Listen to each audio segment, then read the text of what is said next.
Hi, John. It's so nice to have you on the show. How are you doing today? Elijah, doing great. Excited to be here. Beautiful. And John, thank you for coming back again. The previous time we had bad reception. Thank you so much Hey, for it happens. returning. Yeah, man. Okay, John, I am quite excited to have you on the show today for some reasons. All right, firstly, my interest in knowledge seeking, because I believe in order to transition from a chaotic situation to that of a beautiful one, it takes the application of knowledge, quality information. And you see, John, ever since I discovered that light in the Hebrew means knowledge and darkness means ignorance, I've been so keen to knowledge seeking because I do not want to remain in the dark. And that's going to make our conversation today very important to me and even to the audience. The second reason why I'm excited to have John on the show is for the sake of the listeners. John, we're living in an age where information is as abundant as grains of sand. We've got a lot of informations out there. And you see, these folks trust me for quality stuffs, quality information. And that's why when I came across your profile, I was excited because I believe our conversation is going to be insightful. Okay, John. So let's get started with your introduction. Talk to us about your journey, personal journey, professional journey. Let us know how you got here. And afterwards, I've gotten some beautiful questions for you. Okay, John, over to you. Absolutely. Yeah, Jon Ostenson here in Atlanta, Georgia. And, got a family, three young kids, and keeps us busy. But on the professional front, I spent many years in the corporate world. And then about 8 years ago, I had made the jump into franchising in what I now call non-food franchising. So all the other industries. Had the opportunity to serve as president of ShelfGenie franchise system, and then became a franchisee myself of a few brands, and really fell in love with the franchise model. And I'm now able to spend most of my day every day helping other entrepreneurs and would-be investors better understand franchising and the opportunities that it affords them, and help them connect with the top opportunities in their local markets. Beautiful. You mentioned one of my favorite word, help. The fact that you are offering solution to a particular problem, it tells me how important you are to this world, and I love that. So, shall we get started with the questions? Go for it. All right. So let us talk about why franchising is so hard. Can you talk to us about that? Yeah, I think most people have a desire to be a business owner, but oftentimes fear holds them back, and they don't know what that right idea is or how do you go about getting it going. And franchising, I think, is a better fit for most people when it comes to business ownership. It just you're able to provide, a model that has been proven out elsewhere. You've got franchisors supporting you from the sidelines, almost like a coach. You've got other franchisees that can, provide community. They're living the same thing day in, day out. Oftentimes there are synergies around buying power, whether it be for goods or services. Certainly brand awareness, plays into it at times. But yeah, we've just seen so many clients be successful under the franchise model that I think word is getting out. That's why it's hot right now is, I think a lot of people looking to get into business ownership, they're excited about, post-election coming up 2025 next, they want to, start embarking on a new course. And once they learn about the opportunities that franchising offers, we see more and more jumping in. No wonder. Now I get it. Okay, I'm just a bit curious because I believe you've been into this franchising stuff for some time now. And I am sure there would have been some tough times, storms, challenging periods. How were you able to overcome those hard times? Yeah, if business ownership was easy, then everybody would be a business owner, right? But it does take work, and I never want to sugarcoat it. And yeah, I've certainly lived through things myself, whether it be, I had a company, this was actually outside of franchising, but I had a company with about 40 employees, and I chose to wind it down. We just weren't making the profit for the effort that was being put in. That was a tough decision, but that's part of the reason I appreciate the franchise model, because it is a proven model. I was running a business that was not a proven model. And so, even within franchising, though, there have been times that I've had, I think of a time where I had two business partners. Well, one was a great partner and one was not, and we had to get rid of that third partner, and that's never easy to do. So, you're going to come across things that you don't expect. That goes with the territory. But when I look at the rewards that business ownership can provide and provides to others, I pinch myself every day that I get to do what I do. Beautiful. I love that. That's inspiring. I got that. Someone said real estate investors are fit for franchising. How true is that? And why is that? Yeah. Yeah, I think for a few reasons, and probably 2/3 of our clients invest in real estate as well. And part of that is, it's a similar mindset. Here you've got, individuals that appreciate the tax benefits that come through, say, real estate ownership. Well, a lot of those come through business ownership as well. The government really wrote the tax code to support real estate investors and business owners that are creating jobs that are making the economy happen. So I think that that's a piece of it, but also there's just a lot of businesses that can tie in well to what they're currently doing in real estate. If they have a lot of single family homes and they're paying a property management company or paying an insulation company or a paint company, why not just insource that yourself and then not only serve your properties, but serve, other, landlords as well. And then sometimes, people will be more on the commercial real estate side and they like the idea of, hey, I've got a building and I can, I need to find a good use for it. And, or they're experts at site selection and know the local market and seeing opportunities. Yeah, a lot of synergies between the two fields. Got it. Okay. Before, when we started talking, you mentioned non-food. All right. I want you to talk more on that. Okay. So who are the buyers? Yeah. Why are they buying and what are they buying? I'll start by saying we've got nothing against the food guys. We need them. We support them. It's just my humble belief is there are easier ways to make money. And, I'd say 95% of those that reach out to us are looking for opportunities in industries outside of food. And so they come from a variety of backgrounds. I mean, everyone from doctors to, corporate executives to middle management, to existing business owners, even that are looking to expand their portfolios. We see a lot of different profiles, and oftentimes these people are jumping into industries where they have no experience. Maybe they have some transferable skills, but they don't have any experience in what they're getting into, but they really lean on the franchisor to help them, understand that industry and how to run a successful business within it. So it can provide a neat career change for people as well as an investment solution. And they're getting into industries like home and property services, health and wellness, categories like kids, pets, seniors, things that regardless of the economy should do well over time. Things that people will continue to spend on. Okay. I got that too. All right. So can you share some maybe success stories with us? Maybe some testimonials or something. You got any?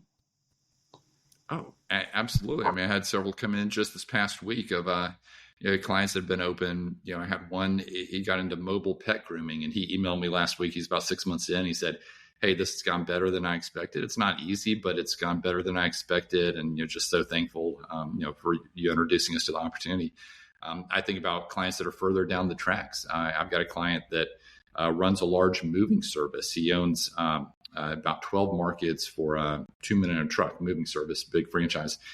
And, he's the largest franchisee in their system, continues to expand. Well, that's doing tens of millions a year in revenue, but he's also continued to expand his portfolio. And we've done a couple of franchise deals together where he'll take someone young in his organization and give them more responsibility to oversee one of these new businesses. So, love kind of that as an example. But so many diverse backgrounds, getting into so many diverse industries.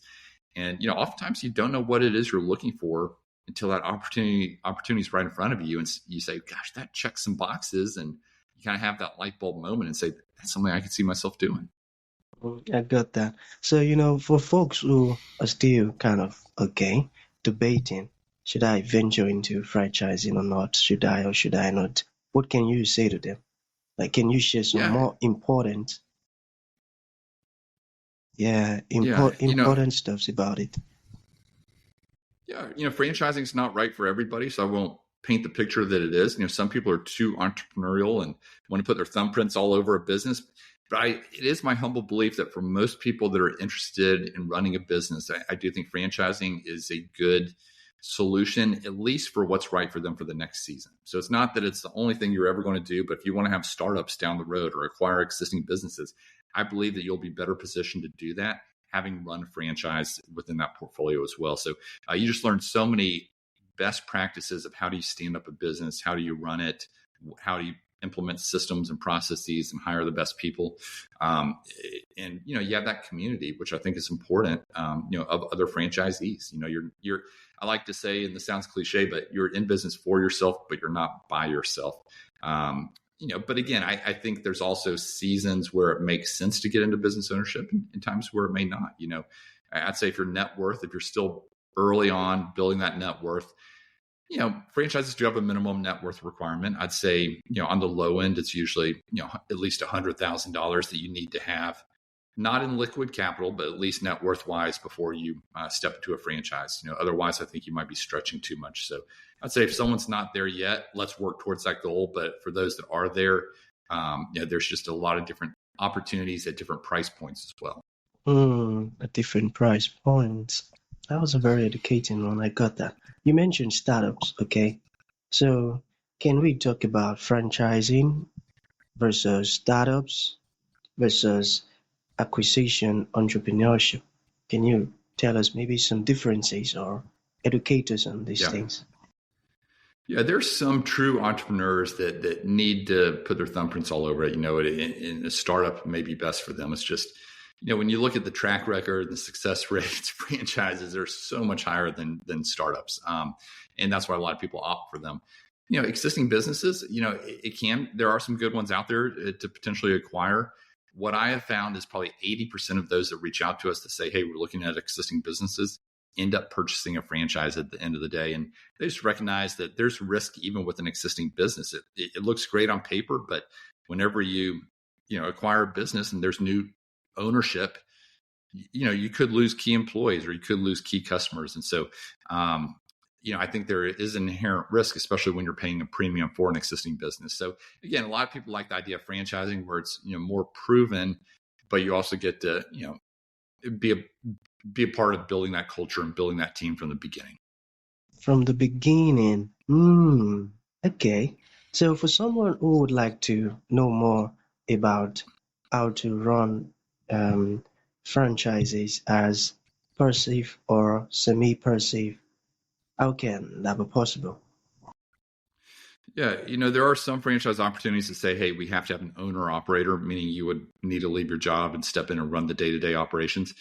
But I'd say the majority of franchises do allow for what's called an executive model or semi-passive. Some call it semi-absentee. It should probably be called semi-involved because you're still going to be involved. But the idea there is that you put a manager in place to run the day-to-day operations, and you've got a franchisor on the sidelines that's supporting them and allows you to continue focus on your current job or your other business. So I think it takes some self-reflection to say, hey, do I have the bandwidth in the share of mind to give to another initiative here? And for a lot of people, they say yes. For some people, again, it may not be the right season, but it is a very common approach to franchise ownership. Probably half of our clients go through that semi-passive model to begin with, putting a manager in place to run the day-to-day operations. Okay, I got that. Okay, understanding franchise is important, but I think understanding how to select the right franchise is very, very, very important. So how can individuals select the right franchise? Yeah, just like selecting a spouse is important. It is important to marriage in a way. So that's right. You do want to do your due diligence up front, and just like any industry, franchising's got good players, and they've got ones that you wouldn't want to be aligned with it in their system. So that's where we come in to really help our clients cut through the noise. I mean, if they start Googling around, they're going to find a lot of noise out there, and even the top 50 franchise list or the top 100 list, the companies are paying to be on that list. So it's just a PR move. It can be a little deceiving. That's where we come in with our industry relationships. And we have a very refined process where we're able to ultimately present to you the same opportunities they're opening in your market that we would want to be looking at if we were in your shoes. So, I think, and it's entirely free to work with us. So that's the beauty of the model is that, we simply get a referral fee from the brand on the back end. None of that's passed on to our clients. So it's kind of a no-brainer. If you're looking to get into franchise ownership, no-brainer to go through, an experienced consultant like us. Beautiful. I'm glad that that is where you come in. I love that. So to bring this to an end, John, what would you like to leave the audience with, like a final thought? And to those folks who would like to reach out to you, the solutions you're offering, it's a great one, and you Yeah. said some amazing stuff and it resonated and they would love to learn more. How can that be possible? Yeah, if you've got that desire, like we talked about, to explore business ownership, and if you feel like now's the time, let's dip a toe in the water. Come out to our website, franbridgeconsulting.com, FRAN bridgeconsulting.com, and share your email address. We'll send you a downloadable copy of our book, so you can learn a little bit more. And then, if you'd like to take a next step and book a call, and happy to jump on and help any of your listeners explore business ownership and what could be the top opportunities for them. Beautiful, beautiful. So that's going to be the end of the show, John. Thank you so very much for coming again. Thank you. And thank you for, extending these amazing stuff to us. It means a whole lot.